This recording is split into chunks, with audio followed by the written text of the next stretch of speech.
All right. So this is one of the few occurrences that we're actually in the same place during the year, even though we work together 24/7, 7 days a week, the whole year, pretty much, except for July now when we're on vacation. Yeah. So, yeah, now we've just gotten to Spain for a work trip. Second one this year, I think. No, third one if you take into account the ones in the summer. Yeah. And in that regards, we thought, hey, why not just sit down and actually make a video where we address some of the things that we often get asked and people often wonder about when we talk about ourselves, what we do, and just go deep into the questions that we don't bother answering in, for example, TikTok comments. Yeah. So, just to start from one end to the other, and I guess the ones watching here who have never seen us before at least benefit from hearing this. So, the one I get the most is just, what do you actually do? They just see the lifestyle. They just see, like, for example, sitting down here in Spain, when we've gone to Turkey, or when we just do something that is really abnormal from what people are used to seeing. So, to ask you first, Al, what would you say that we do? So answering that question is kind of complex because we do so many different things. But I think the easiest way to actually give a proper answer to that is to kind of like divide it in two. So the first part is actually us working as digital consultants, and you have SMMA, you have kind of like dropshipping, and this entire sphere of being kind of like into the online digital space is typically what people think of. But what we are doing is we're doing kind of the same thing, but what we actually help companies with is that we help them with acquiring clients. Because kind of like you have the statistics, so 9 out of 10 companies go bankrupt in 2, 3, maybe 5 years. And the main reason, or one of the main reasons that is because they don't know where's the next client coming from. And that's where we typically come in. So we help them as consultants, consult them in marketing, in positioning, in terms of how do they do their sales strategy, so that they are able to gain or build a system to get recurring, sustainable, and also predictable growth in terms of, okay, where is my next client going to come from? So that is the agency part. The second part is that we are in a process of actually sharing this journey with more people, aspiring entrepreneurs, existing entrepreneurs, and people that kind of like want to do something else instead of just going on being employed for 45 years and then retiring later. So retiring and dying. Yeah, basically retiring and then die. So it's something in a combination of those two, where we're both experts and kind of like consultants in the digital business space, but also building a place or an infrastructure or a framework to share that journey and that type of freedom with other people, like basically people that want to do something else. So I think that kind of like gives a brief overview and summary of what we do, kind of like in a nutshell. Yeah, I agree. And one of the things you talked about, like who we're there for, if you look at the second part of it, with the aspiring entrepreneurs and people who want to do something else. Like, we will get more deep into it, of course, in some minutes. But in general, what I would summarize the second part there, other than just like our specialized field, which people don't see, which is just client acquisition. That's the easiest way to say it. Sales, if you're a complete newbie on the field as well. That's just sales over digital channels, which then like leverages our own freedom to do it in whatever aspect that we want to do it. And the second part of it with us, like as you say, getting people into it is more like getting people who want the same freedom into a machine that actually makes it possible for them. Because the machines that people are used to from the corporate ladder or like just normal traditional universities and education is just it doesn't have any equivalent to working like really autonomous, like working with free frameworks and doing it in whatever way that you want to do. Mm-hmm. So that would be my definition of it. So like looking back at it now, what would you say would be the reason that you got into that sphere? Because of course, like, we're sitting here right now and people might think that this is like we're just born thinking like this and born thinking that there is something more, there is something more than the traditional route, there is something more that you're told by your parents or your grandparents or your teachers that you could do. Like, what was the turning point for you and how did you really get into it? So I've been on kind of like this journey for quite a while, and I was nowhere near this. Kind of like this wasn't the given path when I grew up. Like, so to give some backstory and context as well. Like, up until I was like 11, maybe 12. Well, I think 11 was the actual age. My kind of like my vision for the future was either becoming a engineer, or two, going into architecture. That was kind of like the things that I was thinking about, because like my grandfather is an engineer, and both my parents were economics into that. So those were kind of like the things that I kind of like felt kind of obligated to go into. But I was simultaneously into gaming. I was kind of like the guy that only gamed and played video games all day long. And then it got so bad that one day my dad came in and told me that you need to do something productive. Otherwise, we're going to take away or confiscate your computer. And I was ruined. I was like, but the computer was my entire life. Like, my entire life was on the computer. I went to school, I came back home, I was sat on the computer until dinner. I ate dinner as quickly as I could to just get back to gaming. And that was kind of like the routine. So I was racking my brain to try to figure out, okay, how can I play more video games, to put it that way. And that basically got me into the fact that, okay, I need to do something productive, and you have one of the most sophisticated machines and technology there is on your laptop. This fantastic machine or computer is able to bring you other things as well, not just game. So I was researching, and ultimately I ended up learning coding, and got into the entire, which I in retrospect see is a very, very, very sub-niche of gamers. Because I taught myself to create websites, code, and created my own server for the games that I was playing. So you have kind of like these private games, which basically it's not the official one, but you have kind of like one that is modded. You level up faster and stuff like that. And I did that, and basically did that for 2-3 years until I was 14, around 14. And I built up a community, and like I had several hundred people joining every single day, being active, and I had my own moderator team. I kind of like that journey of, okay, I need to do something productive, to learning and going through the hardships of actually learning to code as an 11, 12-year-old by myself, watching YouTube videos and Google and just trying it out, to actually being able to create something, build a community, and see how that gave people both meaning, pleasure in terms of gaming, and dopamine and kind of like enjoyment. That sparked a flame in me in terms of, okay, creation of stuff and creating something that will benefit others. I basically got hooked. And from then it basically turned over to, okay, gaming is kind of like what you do when you're younger, and business became one of the more focused aspects in terms of, okay, you have the online space, gaming is one, so entertainment rather, and then you have more kind of like business, professional life, and all of that. And then earlier I told, and I said basically the statistics that 9 out of 10 companies go bankrupt. Why is that? So when I was around 16, pursuing answers to that question is pretty much what dictated what I did on a daily basis.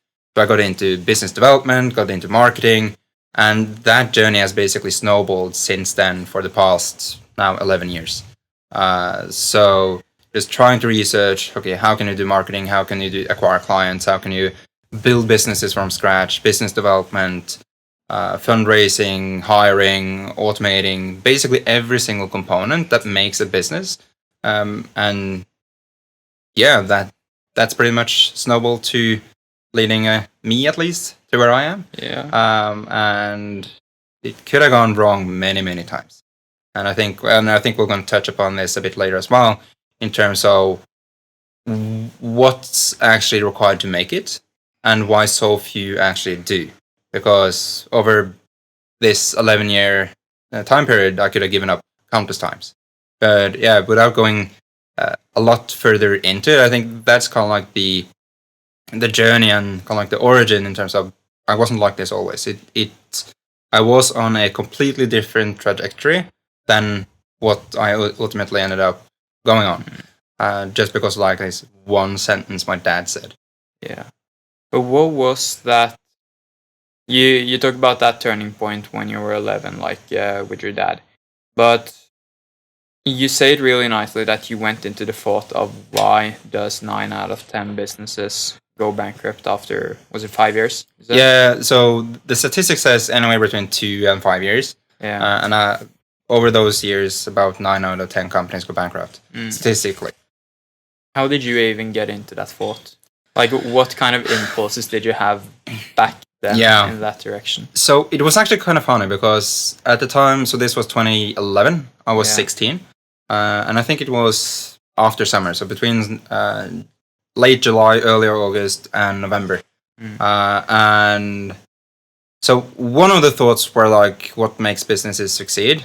But you have a precursor to that, and that was we all see these ads about getting rich and people showing off lifestyle, and we kind of indirectly do that as well.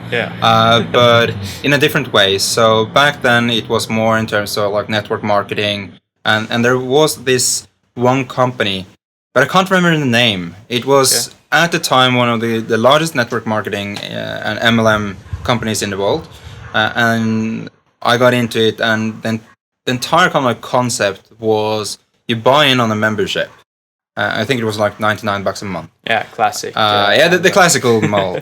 And what you're basically taught is how to blog, but all of your blogging and the content is to promote that course about blogging and make a referral fee when you refer someone and make a commission. So that was the entire structure, and I believe they ended up having between 250 and 300,000 active members paying on a monthly subscription. And I'm like, holy moly, this is crazy.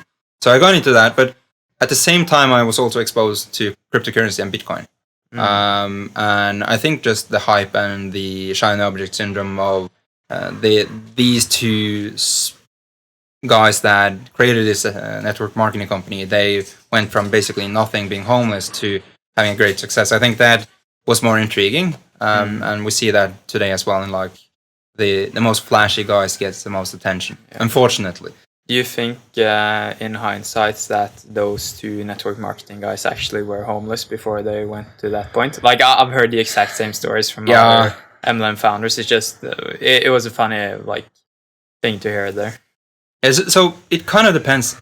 Maybe the world back in 2011 was very different from today. There was not as much unlike fictives. It may be a bit more.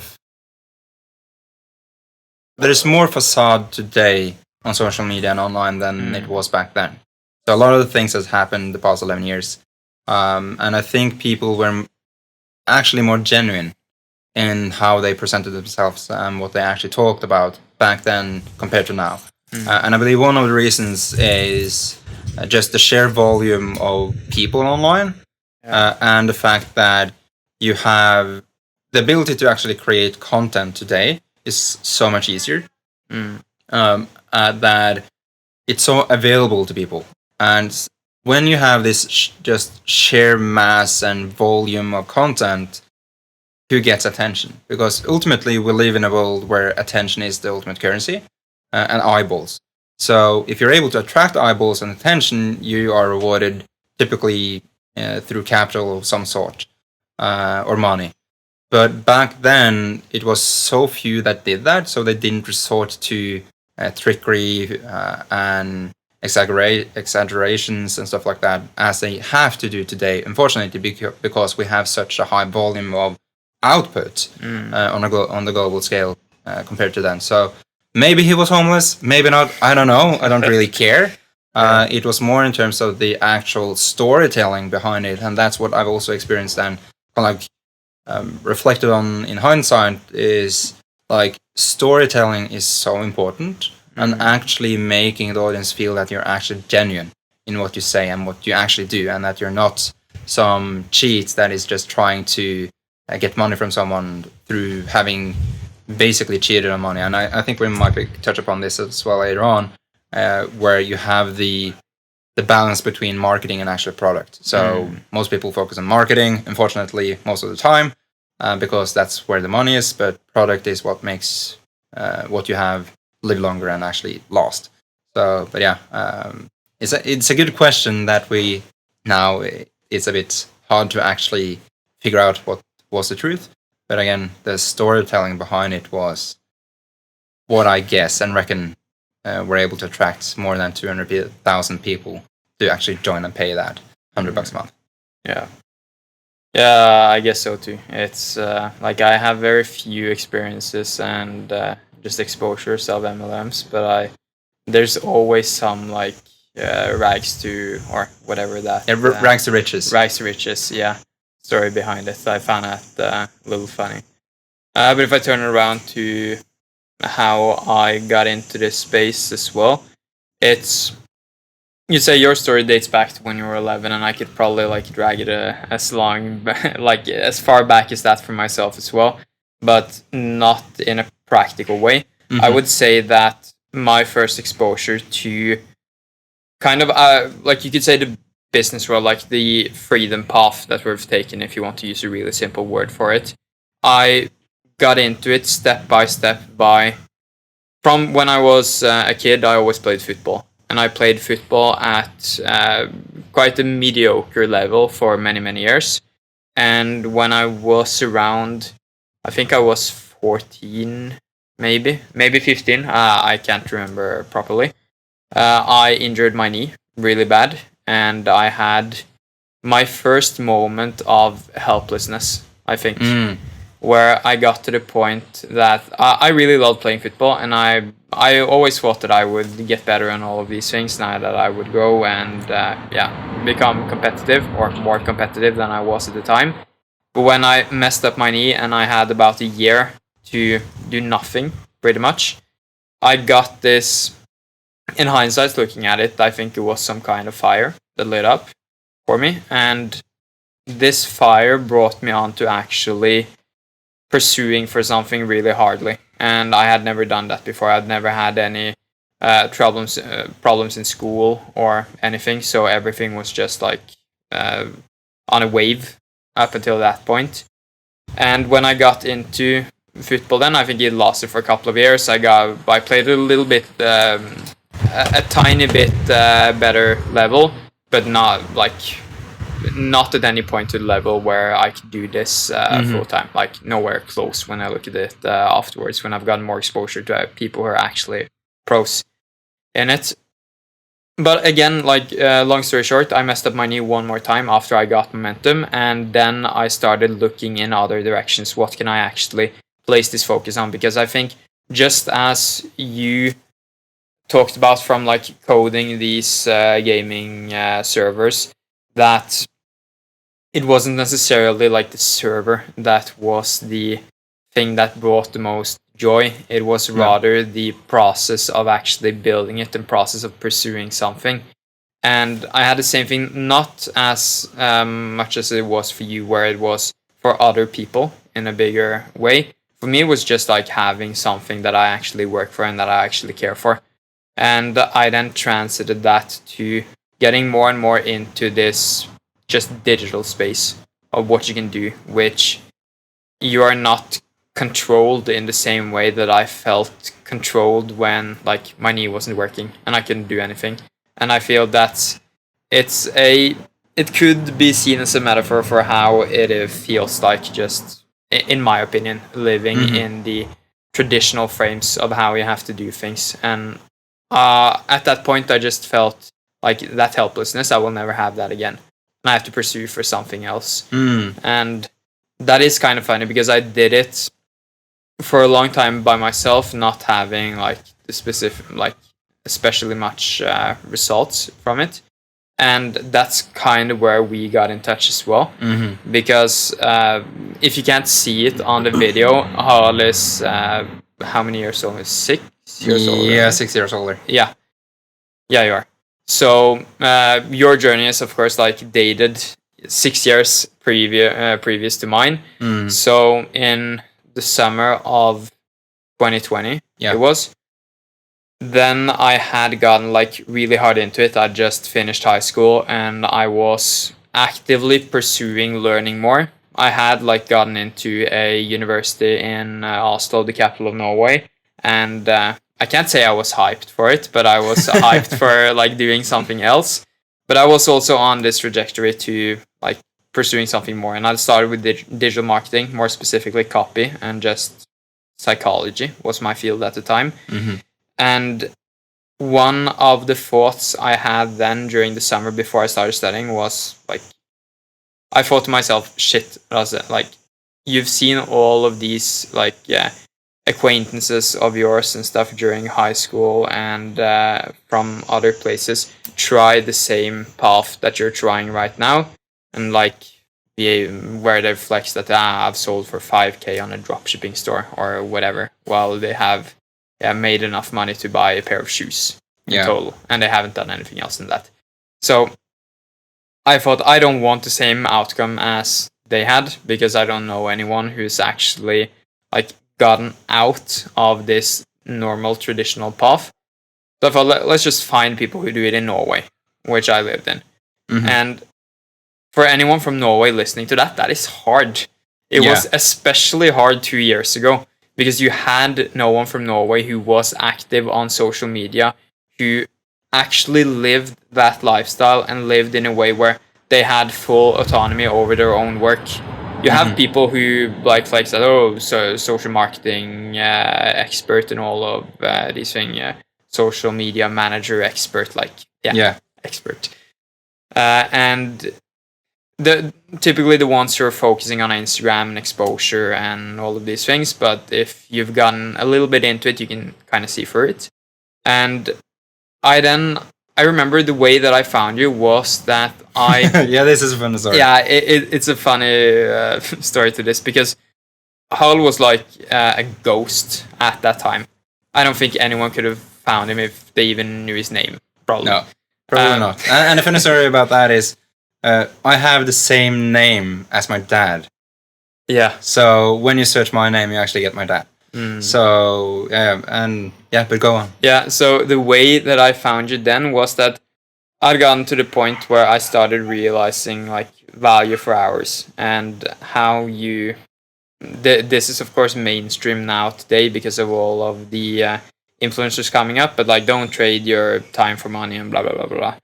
So I looked up on like freelancer sites in Norway, like who can I find that does digital marketing, because that was like the field I wanted to get into, who charges the most for their time.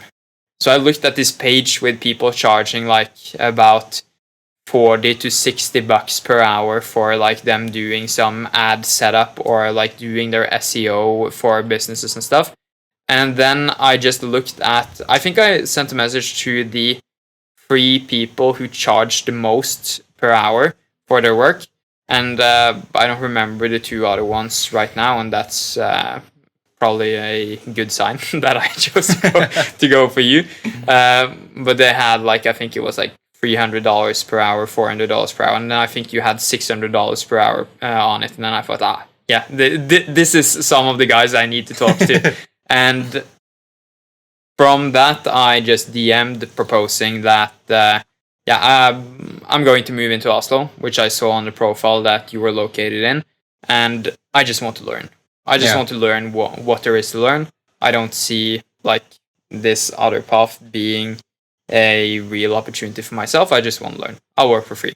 And just proposing that we'd meet and discuss how we could do things. Yeah, I remember when I one day, it was a while after you sent the DM. Yeah. When I checked my DMs on Instagram, because you were a ghost. Yeah, I was a ghost, and I was kind of like this. I was kind of like a tortoise in my shell. I was living under a rock. I didn't read any news. all I did was consume educational content to learn more and hone my skills and what I do, build more systems. And it's actually funny because the site that you're talking about is called Flexify. Yeah. And there's a story behind my hourly rate on there. And that is a couple of years prior, I think, or actually 1.5 years prior. So I think this was in early January of 2019. I connected with I'm not going to say his name due to privacy reasons because he's asked to remain anonymous in when I mentioned him and our story.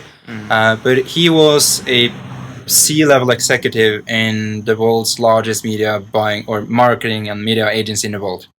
And to give some perspective on that, they manage about 1/3 of all of the capital invested in marketing annually.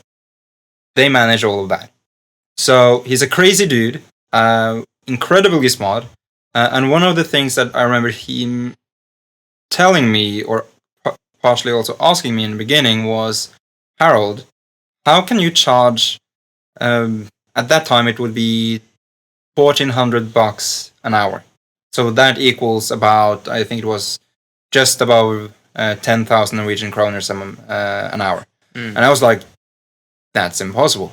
Because like at the time I was charging about the market average, and that was about $100 an hour, something like that.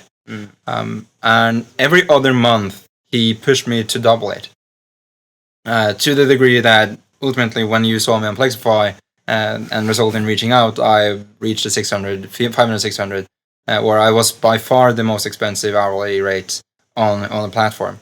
And also the funny coincidence was that I had talks with this guy around the time that you reached out, and I was saying,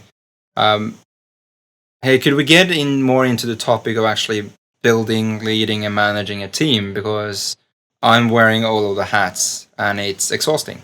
Because a couple of years prior, I actually got burnt out. It was after joining one of these typical scams. So I was hustling a lot and it didn't go anywhere. So I was asking, okay, could we build a strategy for how to expand, how to become more people in the company, or actually to get more people to join so that I can delever the amount of hours I work onto someone else. So we were actually working on that topic when I saw the DM that you basically wrote something like this, quote, hey Harald, I've been following you for a while, I like what you do, I'm moving to Oslo and I want to get more into the space that you're working in, and I'm willing to work for free. Would love to take lunch, something like that. And I saw that and I was like, that's quite a coincidence. Why not? So I remember I answered you and we basically got a bit back and forth, and then we went on lunch very close to where I lived. And I was like, damn, this dude is different in terms of... So there's a couple of ways you can kind of like evaluate and see both talent and personality. And one of them is how big are the things that they talk about? Because if people talk about kind of like the weather and not kind of like that bullshit small talk that we all kind of like required to do on a daily basis. Especially start when you meet someone new. Yeah, especially when you start and meet someone new.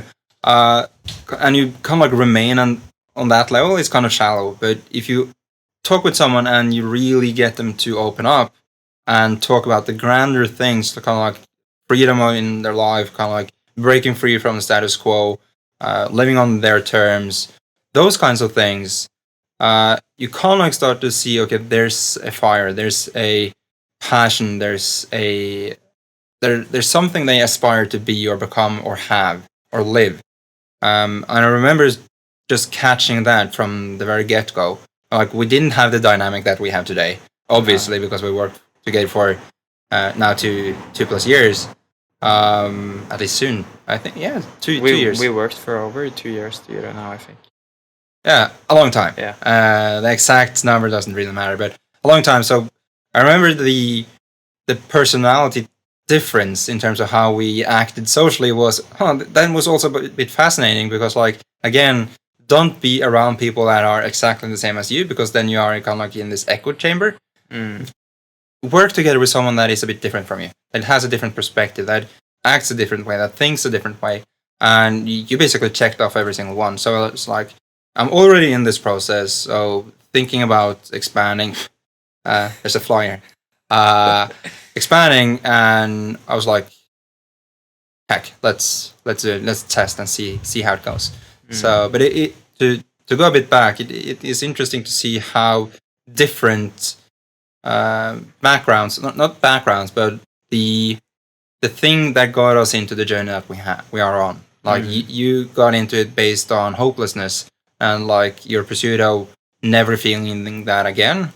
I was more into because this was fun, it was partially survival as well. So kind of the same thing depending on how you look at it. Because you felt hopeless. My entire life was being threatened to be taken away because of the computer and gaming.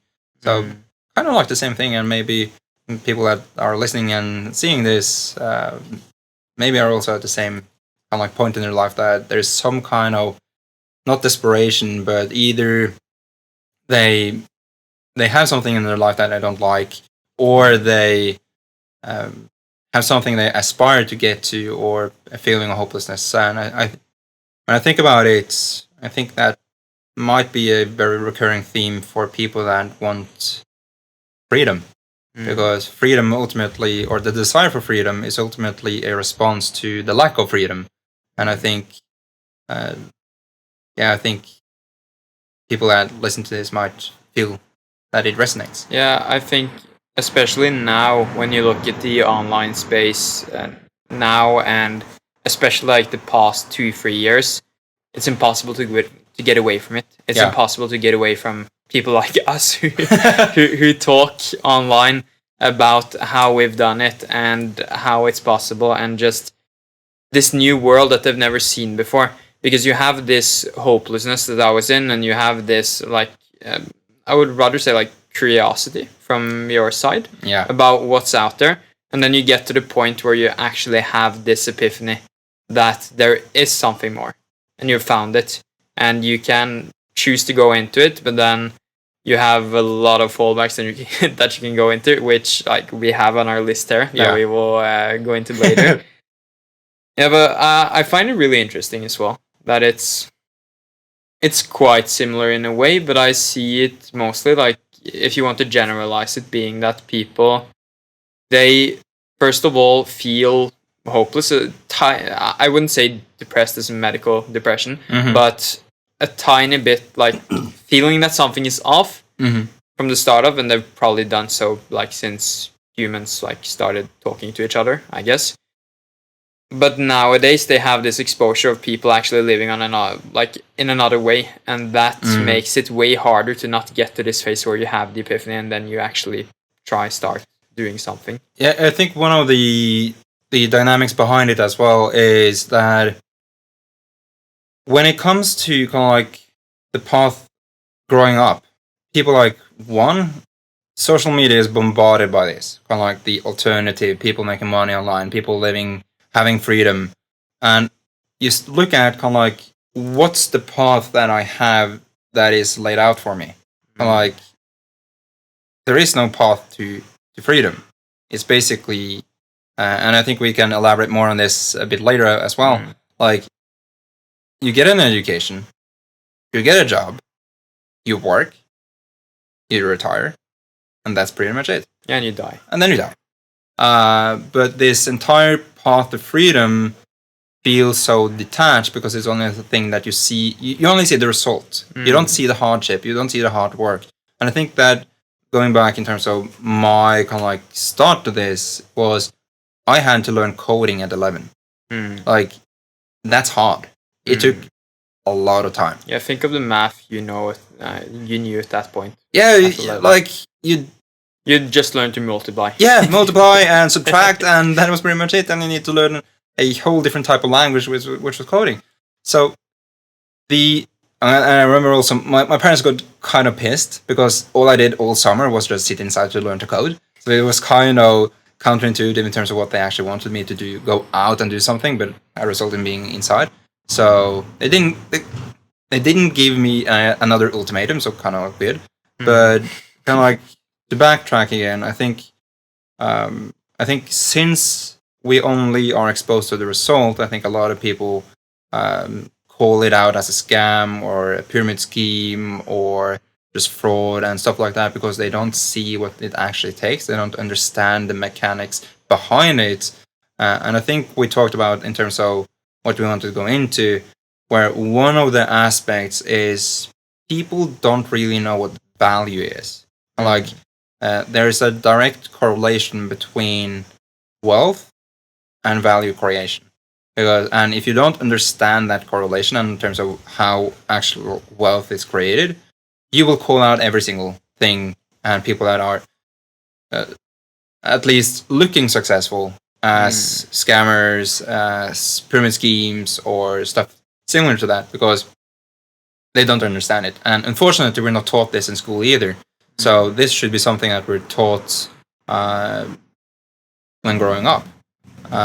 You could kind of like argue why not, but that's something for a different discussion to conspire into, like what's the reason behind it. But I think that's one of the challenges, that we only see the results, we don't see the work behind it, and I think that makes our society a bit dysfunctional, unfortunately, and that's something we can go more into. Yeah, we can, and I think we'll do so in a little bit as well. But I think one of the funny side notes there is that, as you say, the people who show off their results and show off their lifestyle, they get all this like crap at them for being, as you say, like scammers, fakers, pyramid schemes.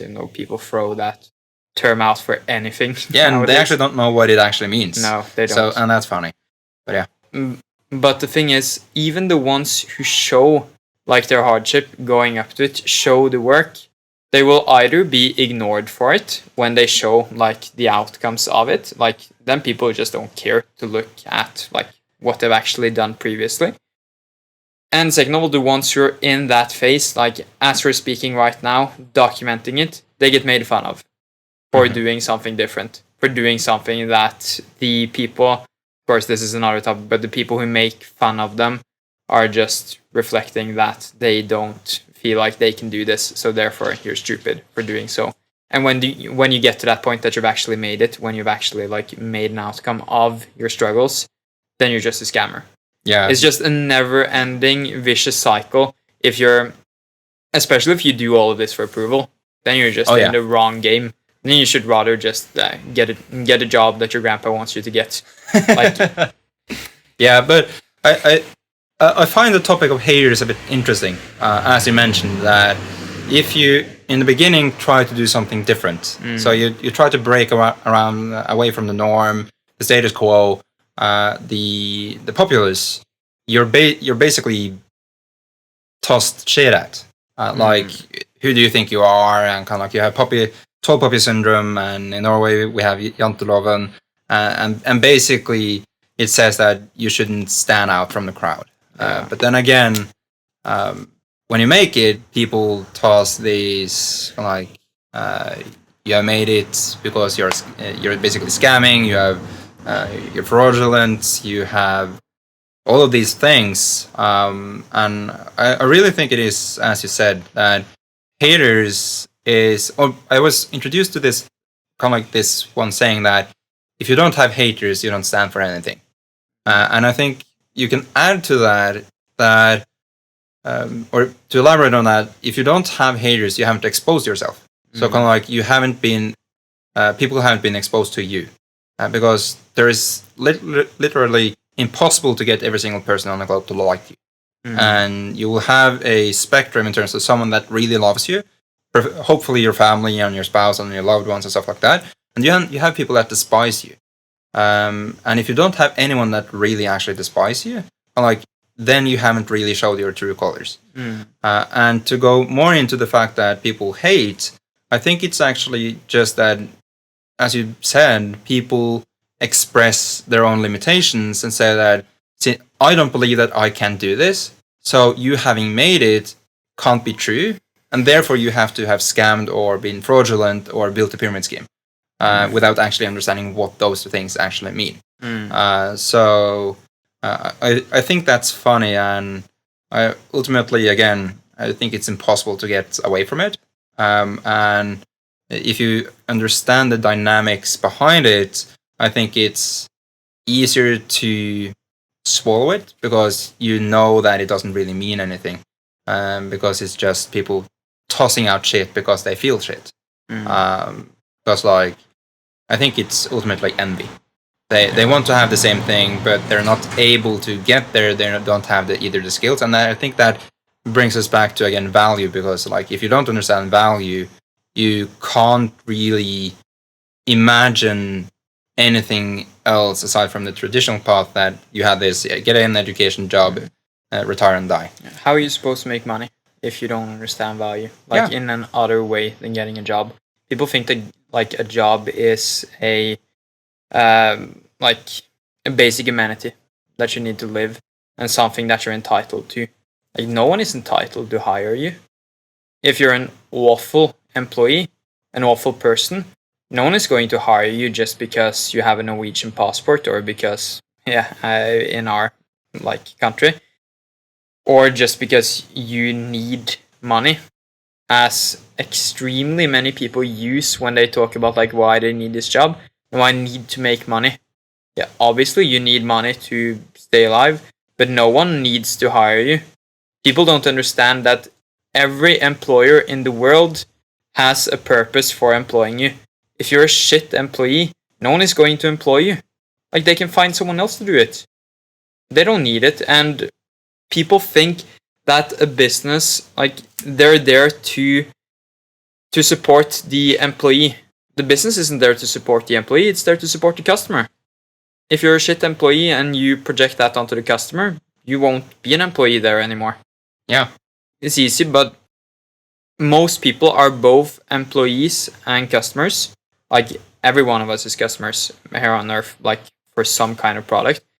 But if the employees are like trash in some way, if they make bad products, if they deliver bad services, say for example a waitress, if she comes with your food and she like drops it every time, like every single time, do you think the restaurant owner will just keep hiring her, or other restaurant owners will keep hiring her just because, no, she's entitled to a job?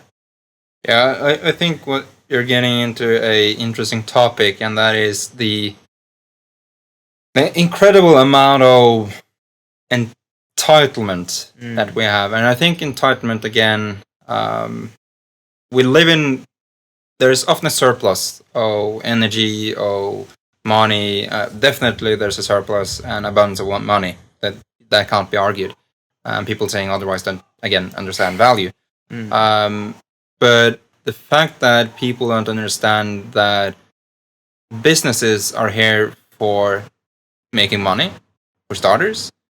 They are here for the client or the customer to make their experience good. And if you think that your value as an employee is high, so high that you can't be replaced, you're delusional. Like, it's as simple as that. Because if you live in a world where you are entitled to just have a job because you have an education, like thousands or tens of thousands or hundreds of thousands or even millions of other people have, then okay, what separates you? And there's nothing wrong about having a job. Like, no. For most people, that is the right path. And that could ultimately also give you freedom, but you need to know how to manage your money and don't go crazy on buying Amex or MasterCard and just go crazy with money you don't have. And in that sentence, you have money management 101 done. Now you know it. But kind of like, you need to be different. That's kind of like the core thing. You need to be different from the other people. Otherwise, you won't be worth more to the company than what you are today, or like thousands of other people. And if you have a shitty attitude, they're just going to replace you. If you have a very good attitude, show loyalty, show proactiveness, and basically do more than what's expected, okay, now we're getting somewhere. Because like ultimately, value is bringing more value to the client.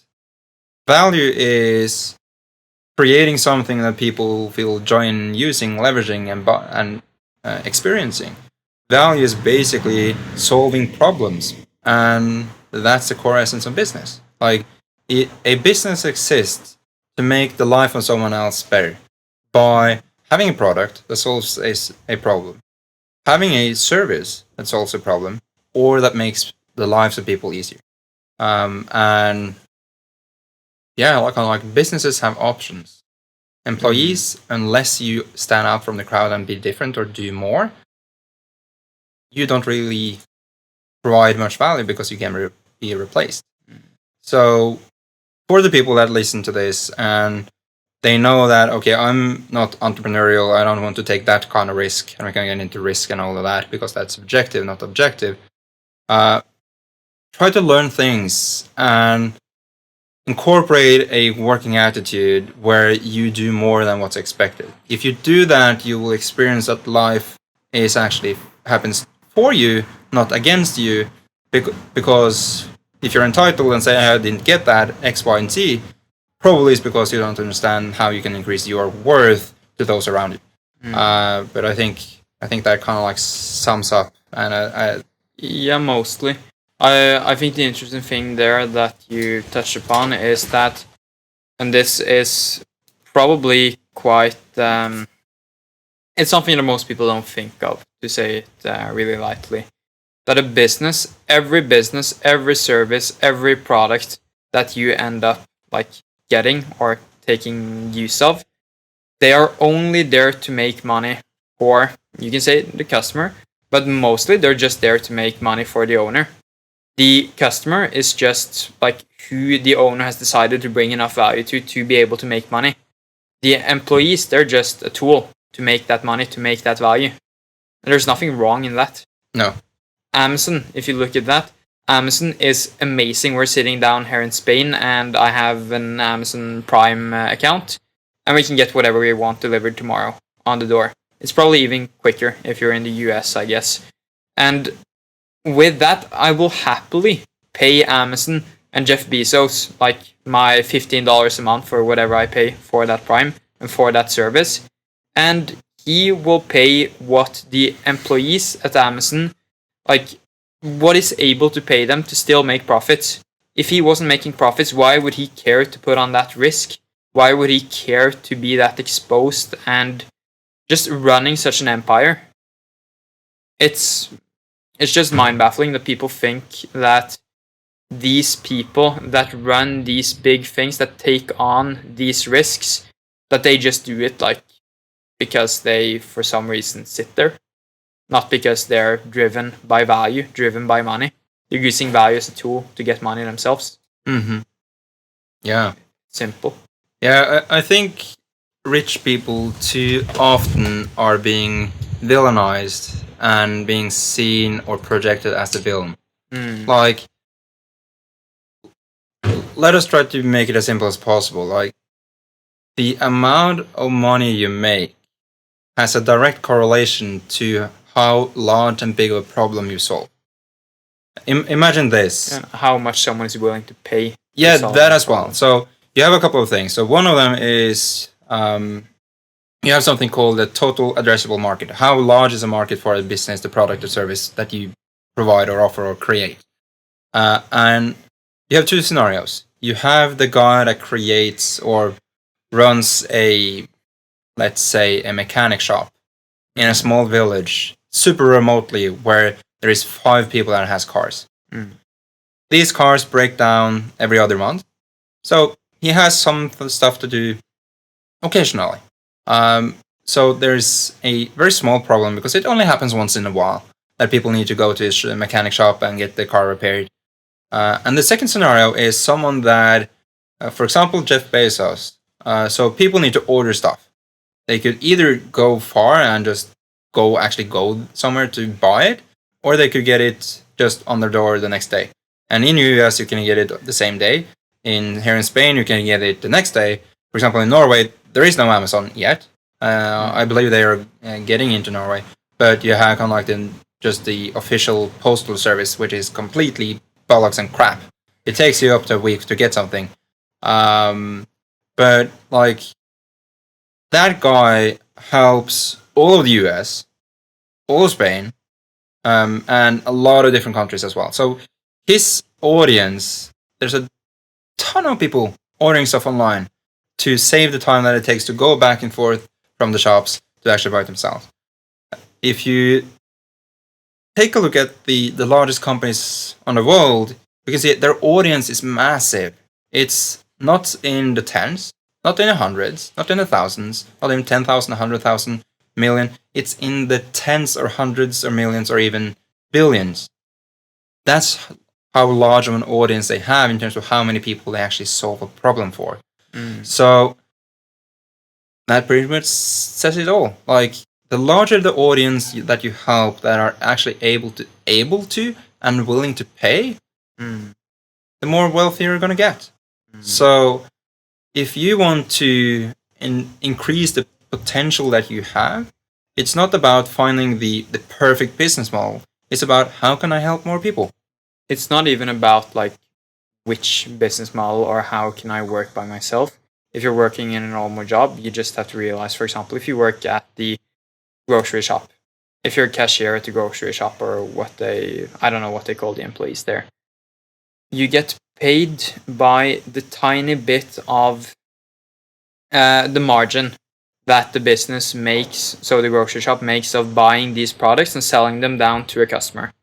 So if the grocery shop was like to 10x their price of their groceries and everyone was still going to pay for them, then you could be paid more, like probably, because they have better margins. But you won't if you sit in a job where, like, first of all, it's easy to replace you.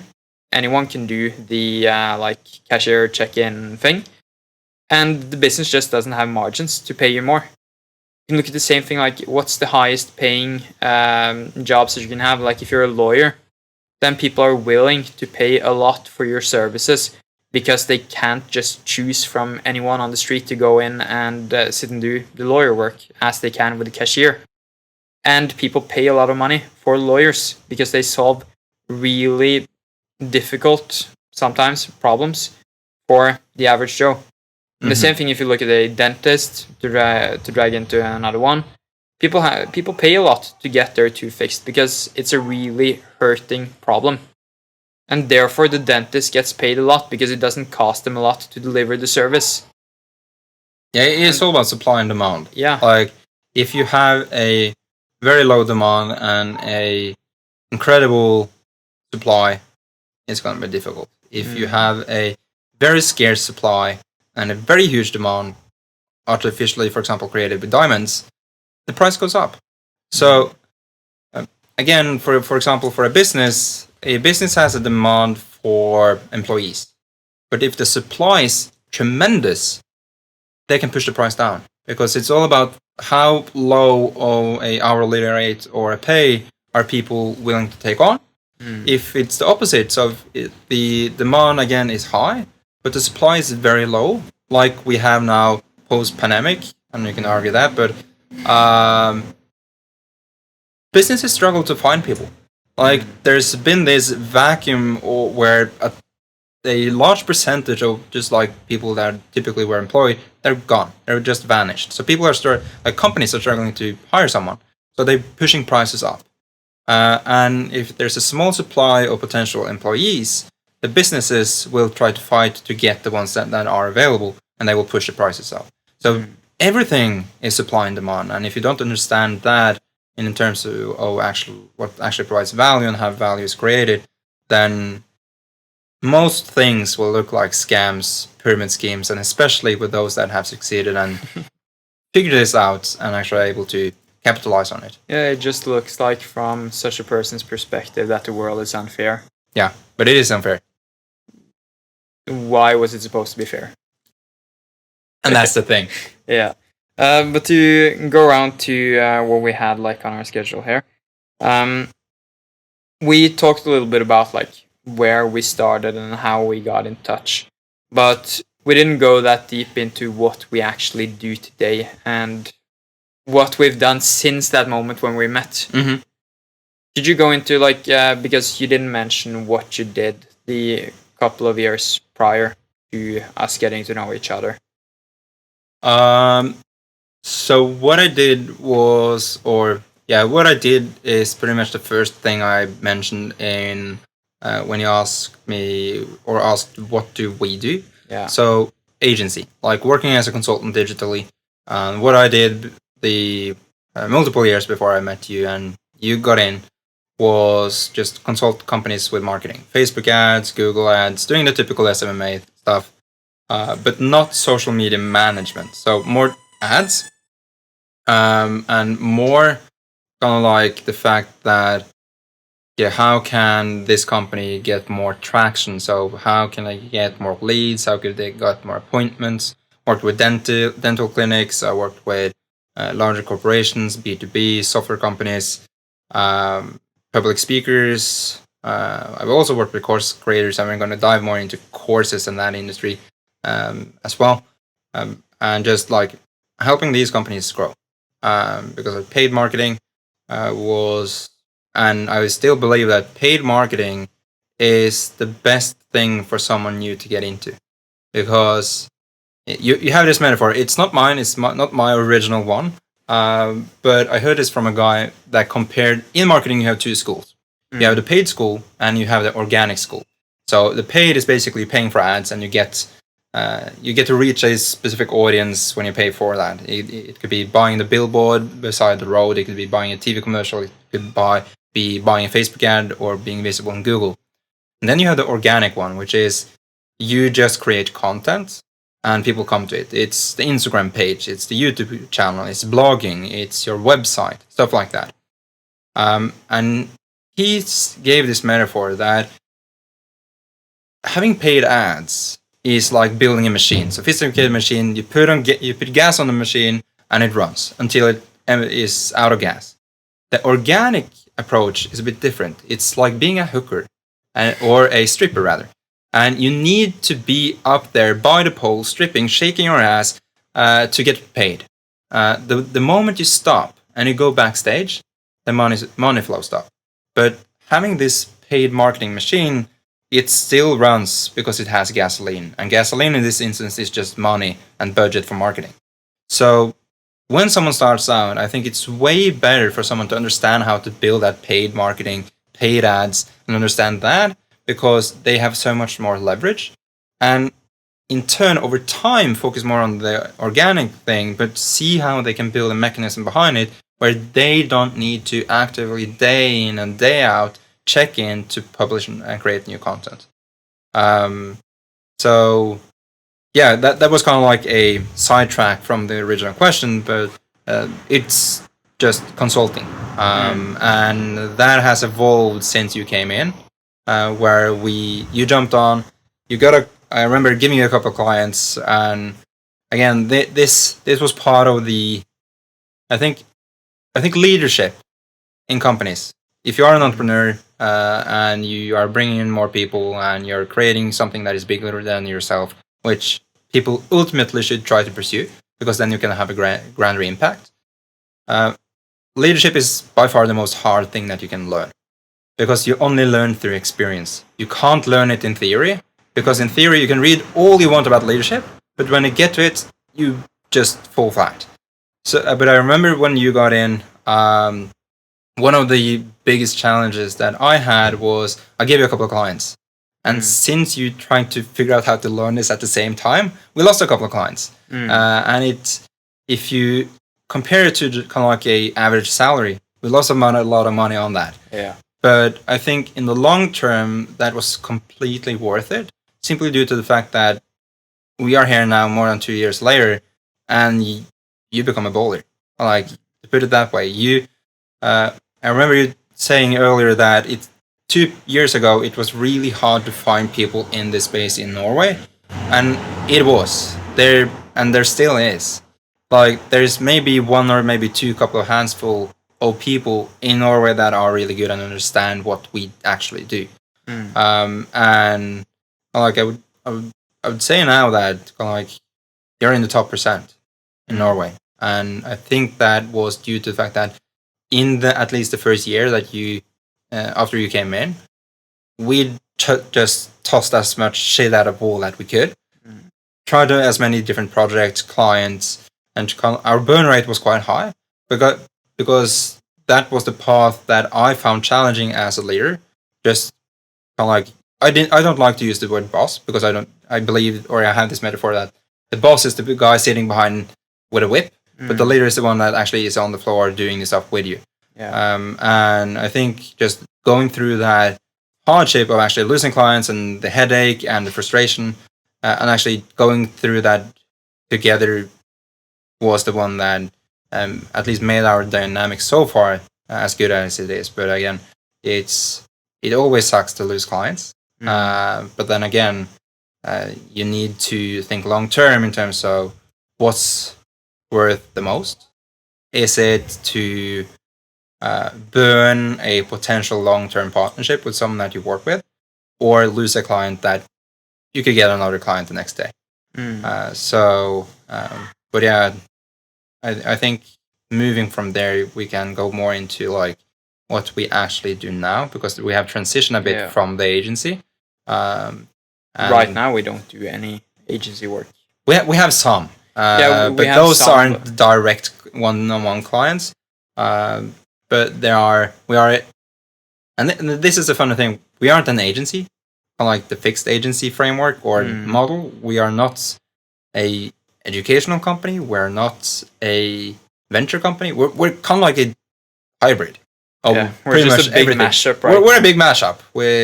We are just this Frankenstein monster of some sort of in the online business industry. But yeah. Yeah, so I thought we could go into like that Frankenstein monster. Let's do that. As you call it. Because as you say, we were an agency, and right now, if you look personally at the two of us, we don't do any agency work anymore. We just do like the type of leadership work that you talked about, getting people to perform with the agency work. And not an educational company either, because like education, at least when you look at it from a traditional perspective, that's just learning, it's not practicing. And that's something that we're really opposed to, which we will get into as well. And what was the last thing you said that we were not? Venture company. Yeah. So we're not kind of like this purebred VC or company that just creates companies. But we are kind of like a hybrid of everything. And I think this ties into kind of like Buro Ventures, which is the company name. What does it mean? What's the vision behind it? And kind of like, where are we actually going? And for those listening and watching, Buro is actually an acronym. And the acronym stands for Better Understanding Results in Opportunities, meaning the more you know, the more opportunities will show themselves, or the more opportunities you will have. And that kind of ties into what we want to, or what we're here for. And we use this metaphor for describing this, kind of like imagine the most lively, exotic, beautiful landscape there is. It could be a jungle, an oasis, a mountain range. It doesn't really matter. For everyone, it's a different place. It's the most pretty place you know. And it is very, very colorful. In the middle of that landscape, there is a gray, boring paper box. Tiny as well. Tiny, very tiny. And this box and the walls of it represents the norms, the standards, the status quo, and basically the limitations that the social programming or the society puts on us. Like, you need to go to school, you need to get in a higher education, you need to get a job because that's how you make money. You need to pay your pension, you need to pay your taxes, you need to have a work-life balance, and kind of like all of these things that we're taught. But the landscape around that box represents all of the opportunities there actually is. Unlike the creation of a business, freedom, living in multiple countries, for some having multiple passports, if that's a thing, and makes people think. Kind of like all of these alternatives there is, but this box we're born into it, and what we want to do is that through every single thing that we do, everything we create, everything we promote, everything we communicate, we want to be able to give people the tools, the knowledge, the understanding, the support, the network, everything they need to understand how they build a ladder out of that box so that they're able to explore the vastness of the opportunities around. That's what we're here for. And when we came to really that type of, that's the vivid image that we have in terms of our vision, we understand that just staying an agency isn't going to cut it. We need to do something else.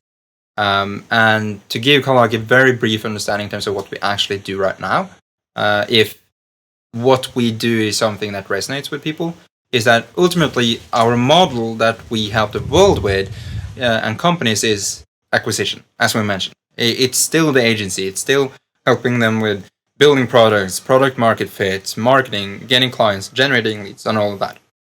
But the model that we use to actually be able to attain the vision that we have is that we share this journey with people. And we do this not through hiring someone, but we work more like a franchise. But we're not a franchise. And that's where the lines get blurry and definitions get blurry. But we basically provide, as mentioned in the vision, we provide people with the kind of like the knowledge. How does this entire industry work? They get the tools to actually and templates to actually do the stuff. They have the accountability and support because we work together, and we have the entire infrastructure people need to do this. So this is actually a result based on, again, why doesn't people make it? One, and what alternatives do people have?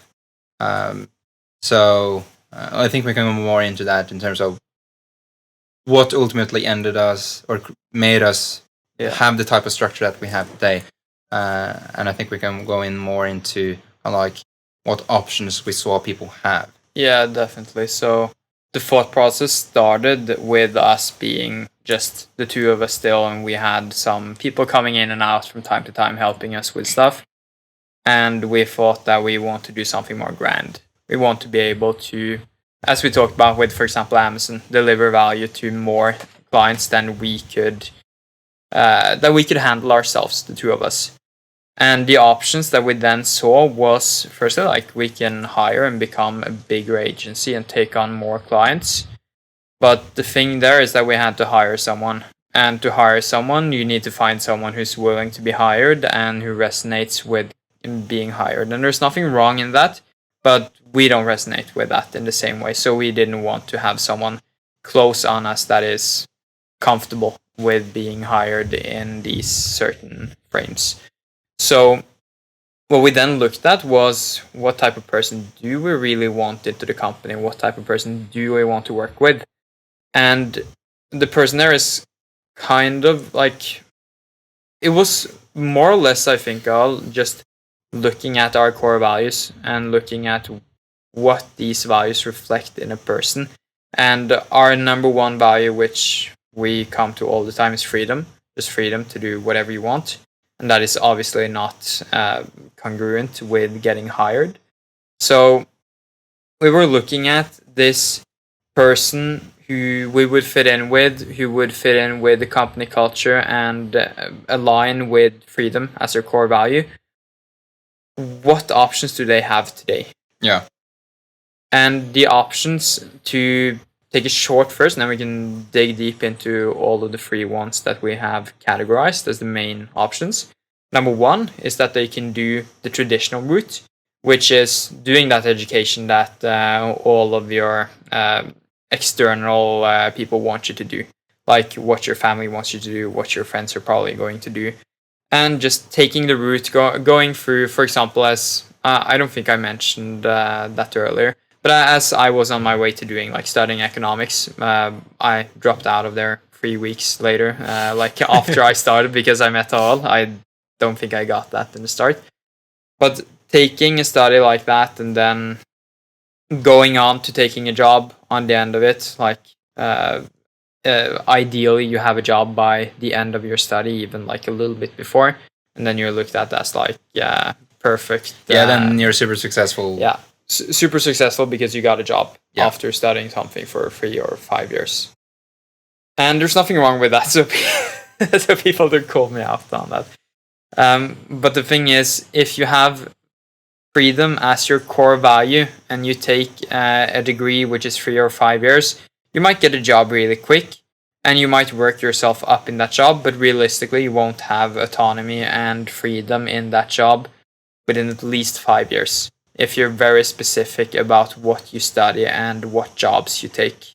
So it's a long route, and probability has it that you won't get the maximum amount of freedom that you would like. Like, doesn't matter like what job you choose or whatever, you won't get the freedom that we crave for, at least through that route.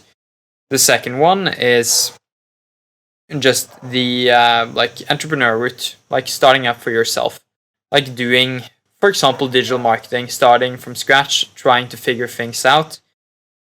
But there are a lot of flaws in that. As Harald said, he started with that when you were 11.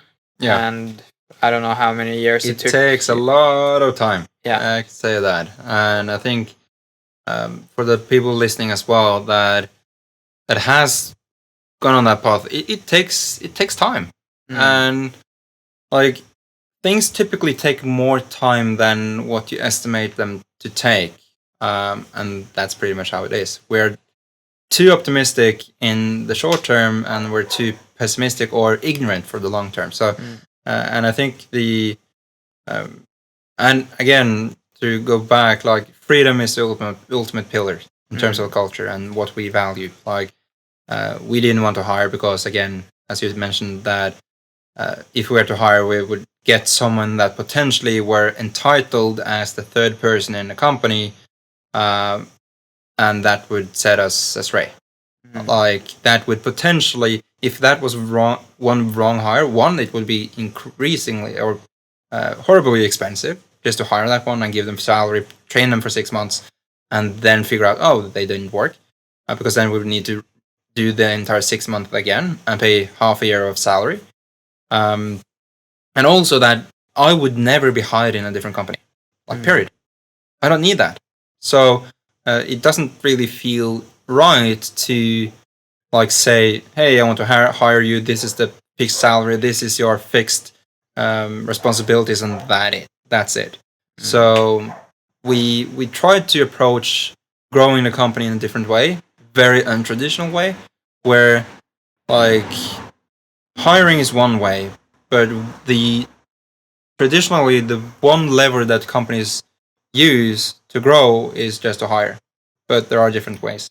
But to move on to the second alternative that we typically we saw when we the second of the three alternatives. Yeah, second of the three. So and the first one was kind of like you get an education and then you land a job.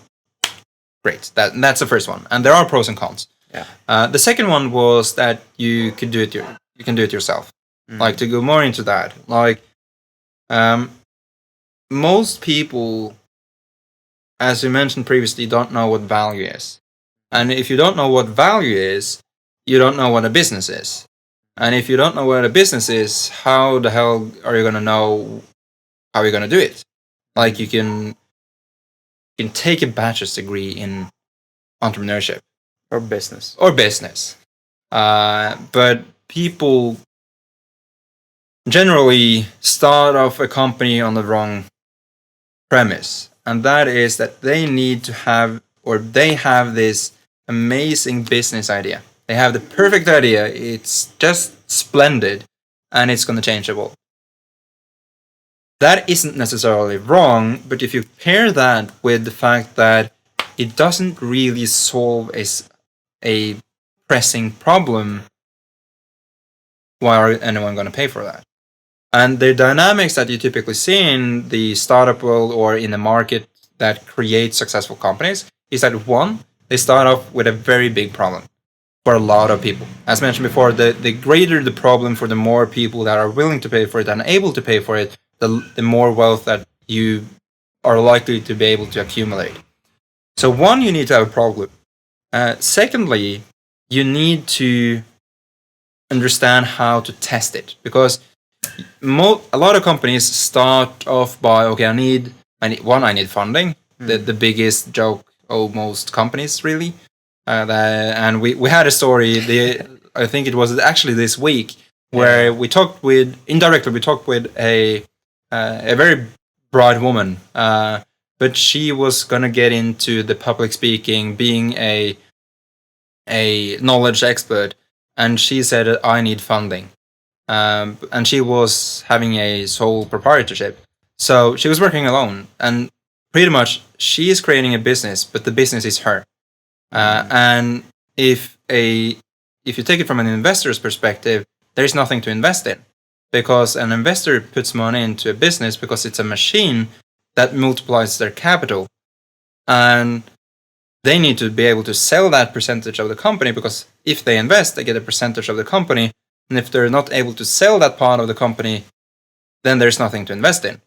And as long as there's just one person being a public speaker and not a company behind it, and you build kind of like material and website and product and info and stuff like that, there is no product. It's just a person doing a job, taking more risk and getting paid a salary when someone is willing to bring them on stage. So people think they need funding, which they absolutely don't. And the way companies traditionally do it, once they have funding, or if they don't have funding, they spend their own money trying to develop a product. And they develop the product to the degree that it's finished. But a product never finishes, it just continues to evolve. And the fact that, what if you spend 1 year, 2 years, maybe 3 years to build a product that actually solves a problem, but you end up going out there trying to market and get clients, and you experience that no one wants to buy it. Why did it do it that way? So the more, I wouldn't say it is the correct one, because there is no right and wrong. It's just what risks and alternative costs are we willing to take on. Because there's a lot of ways to Rome. A lot of paths lead to Rome. But I reckon that a more optimized approach is, you start off with a very pressing problem that you know people are willing to pay for, and you get them to pay you before you build something. Obviously, depends on the business model, what you actually do and stuff like that. Hardware, of course, is hard, like building this mic or the shares we're in. Like, it's a very capital intensive business, so often you need funding, and you need to build it to be able to sell it. But more like the online businesses, like service-based, info, coding, stuff like that. You can build out a MVP or a minimal viable product, the minimum package you need to actually have something that works, to showcase it and get people to pay for it. And then once they've paid you, you know that you can invest the time and resources into actually creating it, and there is barely any risk. And it baffles my mind that people take the traditional approach. I need funding. Okay, is there anything to fund? How does the business model work? And they spend a lot of time to build anything before testing the market and see if this is something people are willing to pay for.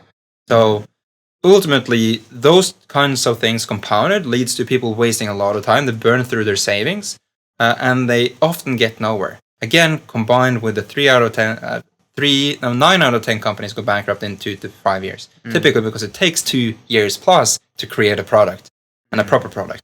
So that was the second kind of like alternative that we saw, aside from just taking a job. You can do it yourself. Takes time, takes money, and if you are like the majority and the average, you're typically or likely not going to make it, because you start off on the wrong foot, because you haven't been taught how to actually do it. And that leads us to number 3. Yeah. And number 3 is courses. And you can say a lot of things about courses, and I need to see how I'm going to say this, because courses in some ways are amazing. Courses is one of the things that got me where I'm at, but I have a very big beef with courses as well. I love them and I hate them, so I have this hate and love relationship. And so before I go into that, the third option is taking courses. So instead of trying to figure out all of the stuff yourself, pay someone to get their distilled knowledge. Like that's what books is, and that's what courses is. It's ultimately someone that has more knowledge about a topic or a field, and they have distilled and compressed that knowledge into a course so that it's easier for you to consume. But everything that you need to learn is online. You have everything accessible through Google, through YouTube, and other media. But courses is a kind of like a shortcut. The problem with courses is the business model. It's not courses, it's not the intention of the creators and stuff like that. It's the business model. Yeah, because the course itself, like, it's just a shortcut. If you value your time, get a course. Don't go to YouTube. Yeah. Go on. So if you're already on the path and you're making money, paying for courses to speed up the process of acquiring a skill or acquiring knowledge, it's worth it. But if you're just getting started out, the business model of courses is gonna mess you up. And what I mean by that is, one, the business model is flawed.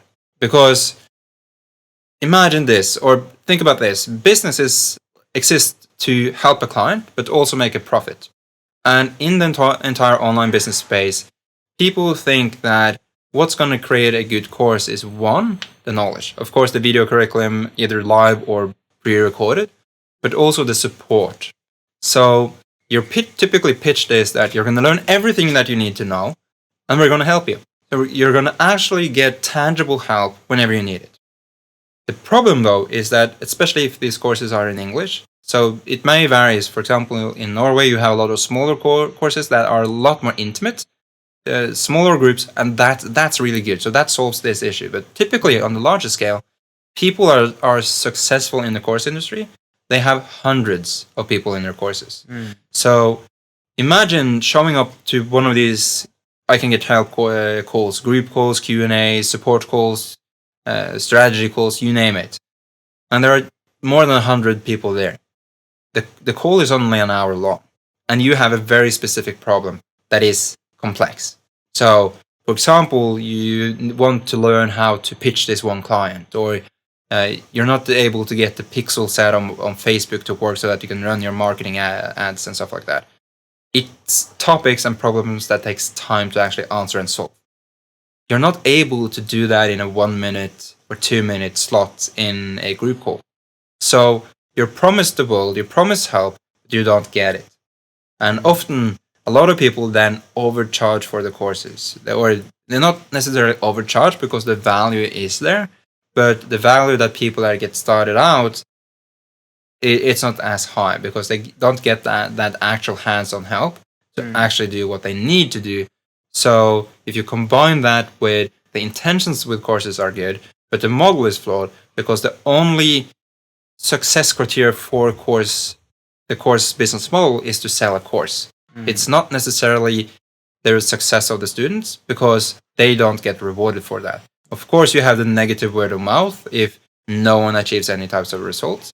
But now people know this because there's a ton of courses. A lot of courses doesn't generate any result. But there are a fraction of the members that actually get somewhere. So people kind of accept it, but it's unfortunate. And kind of like that's why we have this, or at least I have this love-hate relationship with courses. Courses are great for the right person. Courses are the most terrible thing that you can do for the other person.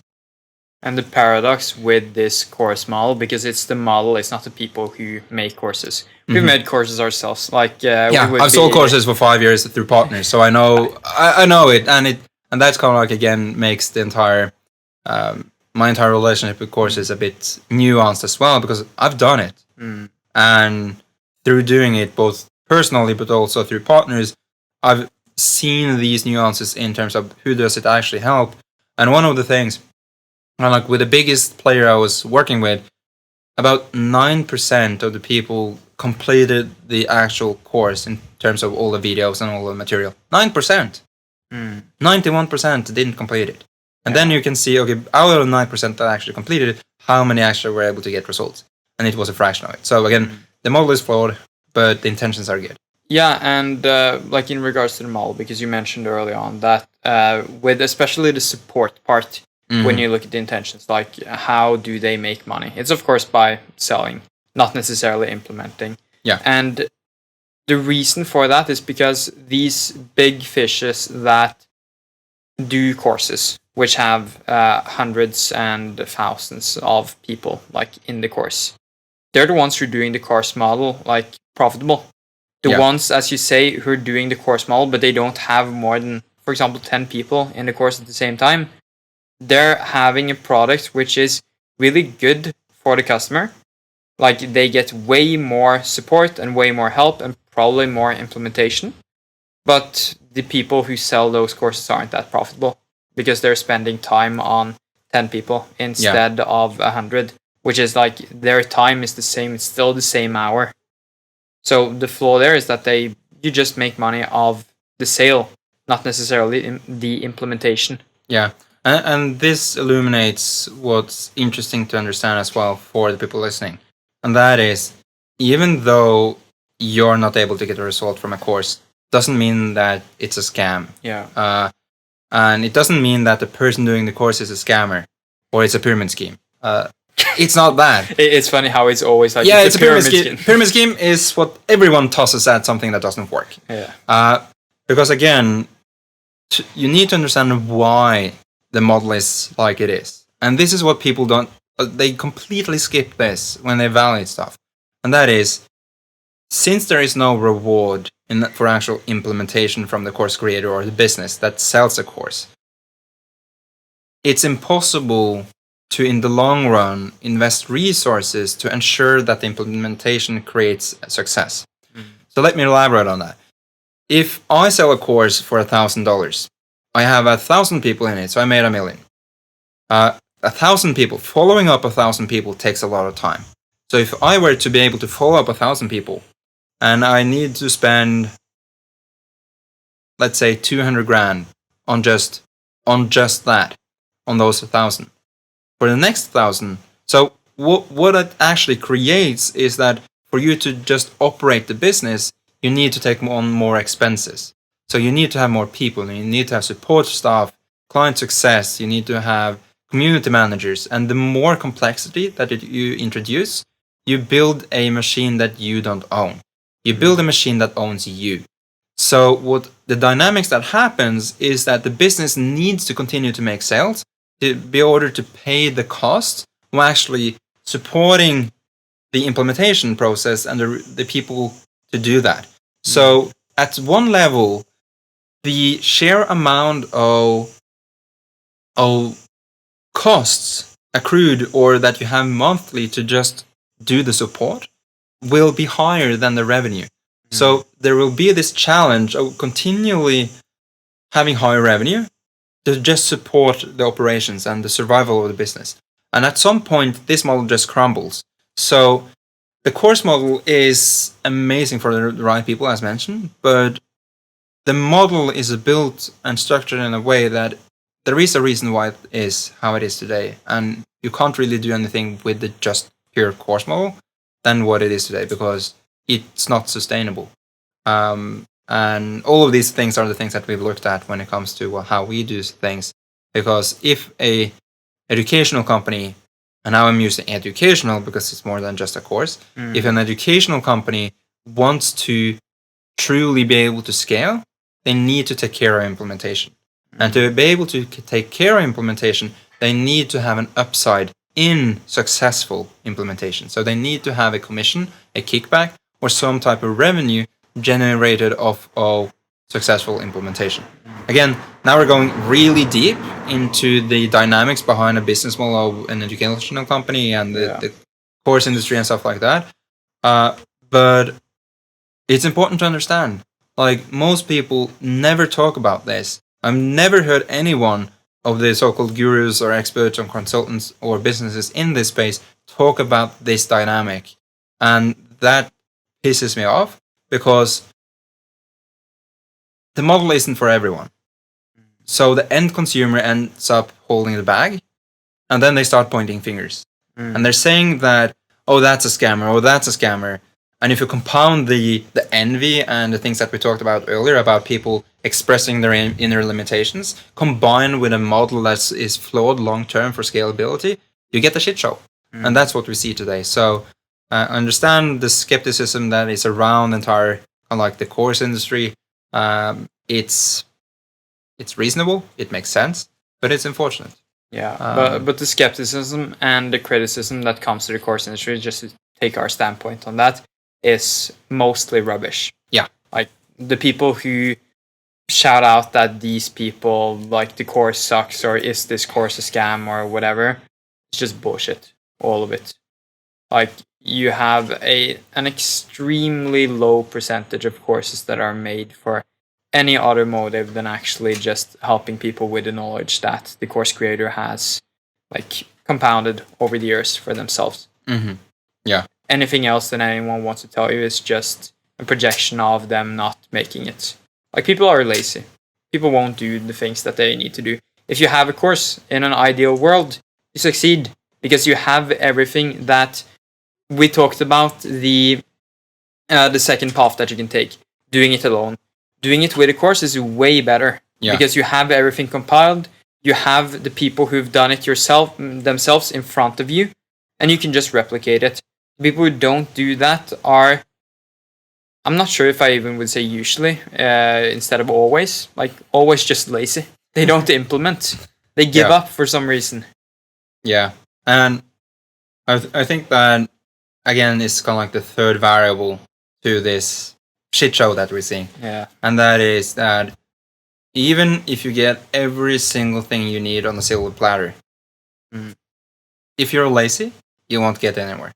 And if you're lazy and entitled, you're the worst kind. To just put it that way. If you don't fix your attitude, your values, and your integrity, and you complain about it, okay, that's fine. You'll have fun with your peers. You will have fun with your peers. You will keep on having what you have, but you won't have anything else. Because the people that are of value, have value people, the people that create value, that are able to achieve and accumulate wealth, they won't stand for your shit. So if you have bad morals, you have lacking in integrity, you are envious, you're entitled, and all this, it's going to be hard. And you're likely going to experience the world as a place that's working against you and not with you and for you, simply due to your attitude and perspective. So, but then again, I don't want to toss too much hate, because again, people themselves is the ones that need to make the choice. So I want to actually change my life, and people need to understand that they have the control, they have the joystick to experience life how they want it. They just need to understand that they actually have it, and actually understand that once they start using it, they likely are going to get addicted to the game of life, because we live in the most complex, sophisticated, and amazing game there is. So you can't do pretty much anything and everything you want and imagine, because again, if you say you can't do something, you can. But if you say you can't, then you can't. You're right either way. But I think we can move on to the next topic, because which is what we've actually created. Looking at this, it's the story got a little dried out, but as we talked about that, we were looking at how we can scale, how we can bring more value to the table without sacrificing our values with the people who come in. And the thing that we then did was taking these three alternative routes, like the traditional route with the study and the job and hopefully some freedom in some distant future, and taking the pros and cons from that one, taking the pros and cons from the second option, which was just like starting out yourself, and taking the pros and cons from the third option, the course industry. So what we've created, we like to, I don't know, how would you describe it?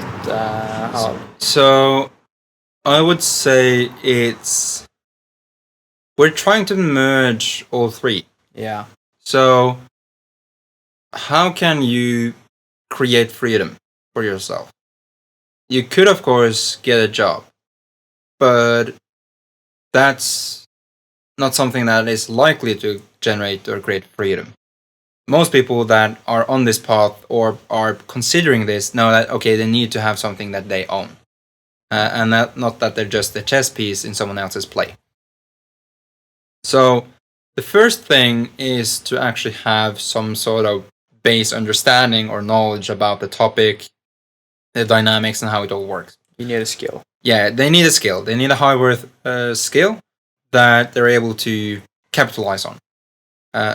When they have that, the task or the step of actually creating something on your own it's risky.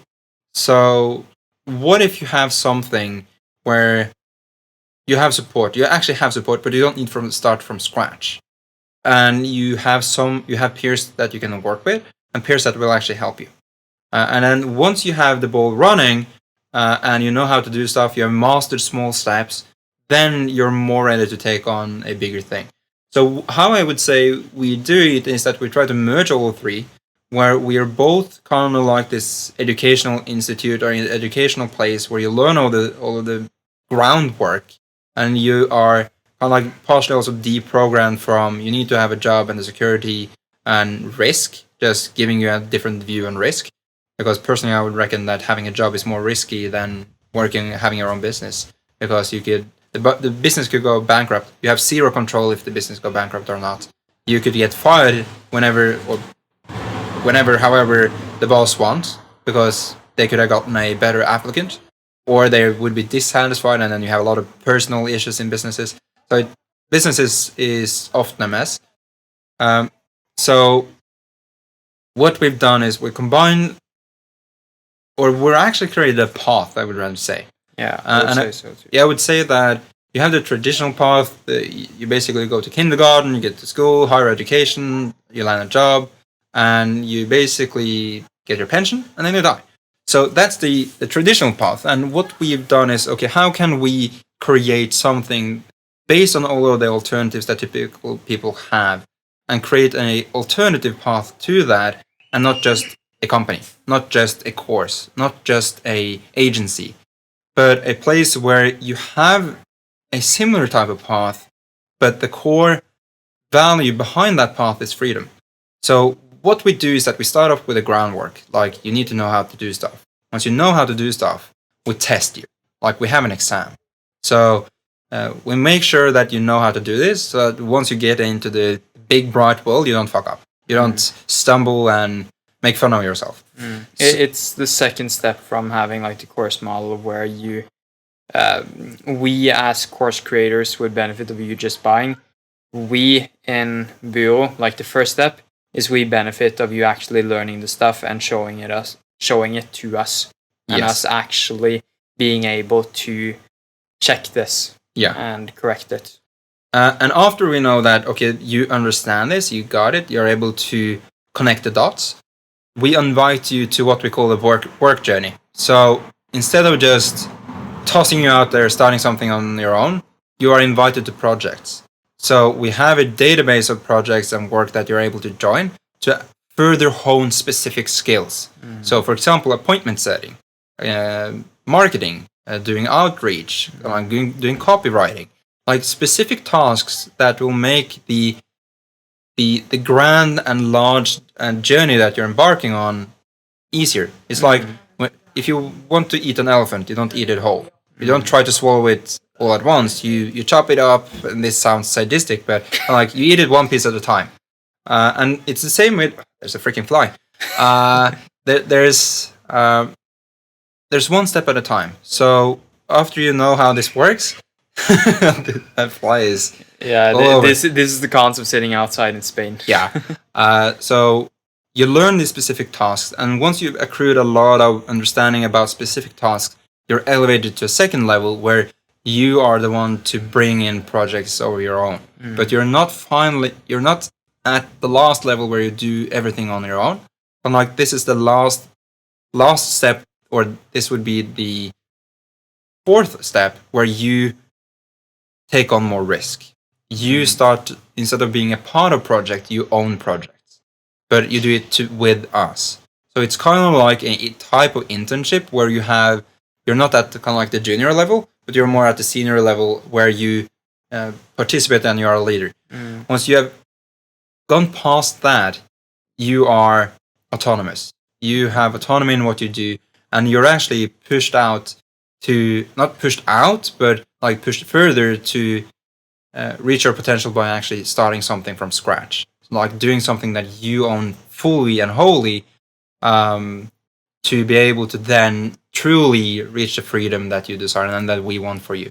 And the way our model works is that we have a incentive in you being part of the project because it's projects under our brand. And since we have that, we are able to build a model where we have the support to actually give you the help you need through learning these micro skills, giving you these projects and tasks, and actually you able to gradually eat this elephant, which is learning this market, this world, this industry.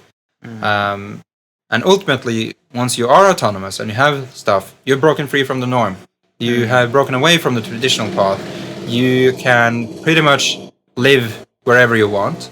And just like we're doing like right this. Here now. We have how many people from the we team have right 3 now? more people. Yeah, 3 more. No, 4 actually. 4 people. 4 people from the team who's down here with us in Spain right now. Yeah. Just because like they can. They've gotten to the point where they can. Yeah.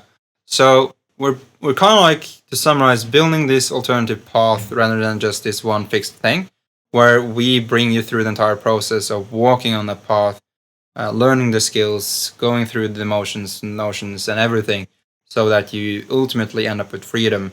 And the reason why we can do this is because we have merged all of the alternative paths there is in pretty much in society, or at least try to, and are continuously trying to improve and improving upon. So it just gets better and better. Yeah, it does. Like, summarized, to make it really simple for people to understand, we've combined if you want to look at it with a really traditional lens, we have a university or a study, and then you don't apply for a job at the end of the university. University is also the work, so the experience. You both learn the certain skills that you need to perform, and then you go out and actually use them practically. And then after that, you use them at a higher level, which creates freedom. Now, like, these flies are getting crazy. yeah, like 7 or 8 flies. This was amazing. But you go out there and you pretty much evolve. You get the freedom while just practicing the same things that you've learned. You've started practicing on others' projects. You start getting your own projects. You have autonomy and you also get leverage. And then, like, the step further than that is that you get invited even closer into the company, and where we actually build more stuff together. Yeah. Where we help with whatever that would be needed, like in an even bigger degree than the projects that we just at the moment facilitate. Yeah. So it's a journey. And again, I think the most important thing about this is that we have this vision that we're trying to reach, that where we want to bring people, or you listening or watching, out of that gray, boring box that society is, so that you can move out of it or escape from it and explore the vastness of the opportunities and freedom that is outside the box. Because I think I can only speak for myself, but I think I also you reckon with this, Lasse, and that is, life isn't meant to just have a boring job, know exactly what you're gonna do for 45 years straight, retire and then die. At least the thought of knowing exactly what you're gonna do, how every single day is gonna look like, at least to me, that's depressing. But again, that's for me. That's not for everyone. The entrepreneurship or the entrepreneurial journey and path isn't for everyone. But for the people that resonate with that, want the type of freedom, and are able to pretty much live on their terms, like travel, do what they want, with whom they want, and just like experience life, then this definitely is the right path. Yeah, the path, we would of course say is correct as we're sailing in it. But the interesting thing to also touch upon there, so maybe a disappointing thing to hear for the people listening to this, is that we have also done a very intentional move when we started doing this last year. And that is simply like, and this is not a marketing gig for the people who would think so, we don't just like accept everyone who wants to get in and work with us. Like the typical way that the course industry and stuff works is that as long as you're willing to like pay for a course or whatever, then like you're accepted into the course and you can try your way in. But as you now understand the complexity of what we've put together inside of the business, we can't afford to have people in there who are either not sharp enough or who don't fit in with our values in the company. We need people who make the company better by itself. And I really liked what you said earlier when we were speaking off camera, which is that the way that we have decided on filtering is kind of the way that Harvard has decided on filtering students for themselves. That Harvard is just good because they decide that everyone who gets in has to be at a certain level. Just in the same way that we need to see that you are at a certain level, not necessarily that you know marketing or funnels or whatever. We don't care about that because we're going to teach the people that we end up inviting that. We need to see that you have a certain level of sharpness. We need to see that you have potential to actually go in and make our company better. And we also need to see that your values resonate with us. That you like, if we bring in someone who just intoxicates the whole company with just bad attitude or completely different values or mindsets that we're sitting on, we would just hurt ourselves. Yeah. In the same way that if we invite someone that honestly, and this is something that will never be talked about in the coursing industry, but someone that just isn't going to make it. Like if we invite someone like that into our team, we would need them to like do work with us and stuff. And if they don't have the potential to be able to do that work, we're just going to hurt ourselves. Yeah, and to add on that, like we wouldn't just hurt ourselves, but it would be hurtful to the person as well, because there is the fact that there are some things you need to have certain skills, and there are some things you are born with and some things you are not. And the things you're born with will, to some degree, dictate what your options are. That's just how life is. It is unfair on that level. And if we were to invite someone that wouldn't be fit for both the way we do things and for this path, we would do them a disfavor. So that's pretty much why we have the very strict qualification as well. Because like ultimately, we want someone to succeed. And if we bring in also, and this is a kind of like a important thing as well, if we select someone that isn't the right person or has the right personality, but they have a toxic personality, or at least that's what they will show when things go sideways and stuff doesn't work, one sour apple will ruin the entire basket. And having experienced that in the past with countless partnerships, I know how important it is to have a solid tribe and people and group of people around you. So again, this isn't for anyone or everyone, but for the people that are lucky to be on this path and be at least invited, because that's how we work. We invite people in. You can't buy yourself your way in. You need to be invited. You need to apply. Yeah, you need to apply.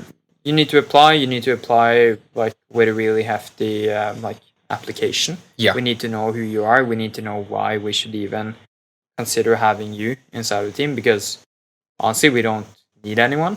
Yeah. And secondly, you have to go through an interview with one of our gatekeepers to just see whether like you're actually the person that you describe in your application, and then perhaps we might end up like inviting this specific person. Yeah. And so, it might sound harsh, but that's just the way that we've structured it in a different way than, for example, the course industry is structured. therefore we need to have these like ways of operating. If not, our model doesn't work. Yeah. And to summarize that, if you're listening and you find this interesting, you want to learn more how this all works, maybe you found that what we've been talking about and this space is something that you want to get into, then should we lead them just to how they can learn more and maybe then apply? Yeah, I would guess just go to buroventures.com. Yeah. And on the site there, you have a couple of alternatives. Since we have this in English, you're likely not living in Norway, but we have 2 buttons. Either you can apply globally or you can apply in Norway. Yeah. So just go there. I guess we will have a link in the description. Yeah, we will have a link in the description. Well. Click that.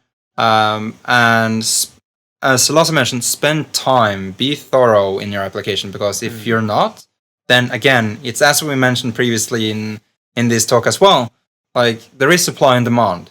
Our supply is very limited. So we invite only the very few that we feel is a right fit and checks every criteria that we have. If you don't do that, then we're not going to invite you. As simple as that. It doesn't. You're not entitled to a spot in our group and in our tribe because you just want to. That's not how it works. Or if you just want to pay us, that's not how it works. You need to be selected. So spend time on your application, because we get hundreds. Spend time on your application. Do it thoroughly, because that's what we will use to evaluate you. And don't write what you think we want to hear. We can see that. We see that all the time. People that try to have the perfect facade in their questions, we see through that. Ask honestly, be transparent, and be genuine. Like, those are 1 or 3 of the core pillars that personally I value very highly, because again, that means that you have character and integrity, and that you won't just say anything to get your way. Yeah. So if this is interesting, it would be cool to see your application, read through it, and see if you might be a good fit to, for example, go down here to Spain with you, or to go somewhere else. I think that's pretty much the path for someone that wants to. Someone that wants freedom. Yeah, someone wants freedom, and if you want freedom and you feel like you could contribute to what we're doing, then we'd love to hear from you. Yeah. If not, please send an application still, but we can see through it if you have other intentions than what we stand for. Yeah. Aside from that, I think you can. I think we add this down in the description as well. But I think you can find me on Instagram, Harald Roine. Yeah, we will add a tag to find more. Otherwise, you can. Yeah. So social media is pretty much where people can find us, or on the website. Yeah, I guess all of our tags would probably just be Harald Roine and Lasse Flagstad for me. Yeah. Yeah. I think that's pretty much it. I think that sums up our little rant here about the most common questions that we get. So without going further into anything else, because if we keep talking, then we get into another topic, and then this lasts for 30 more minutes. So I think we'll round it off then. So it was really nice having this hot talk with all the flies around. Yeah, flies in our ears and our eyes and all over. Yeah. It was very nice. And for those listening and watching, we appreciate you spending the time, and it's cool to. It's cool to share. Yeah, it's just cool to share and forward the knowledge, forward the reflections, and the things that we have made and had for the past couple of years or decade for me, so that you don't need to spend that time to experience or go through those yourself. Yeah. So, and again, if you find this interesting, maybe follow. Yeah. Maybe try subscribe. To hit us up, apply, whatever that you feel like doing. Yeah, we're here anyways. So from that, I think we're going to wrap it up, and we wish you a great rest of your day.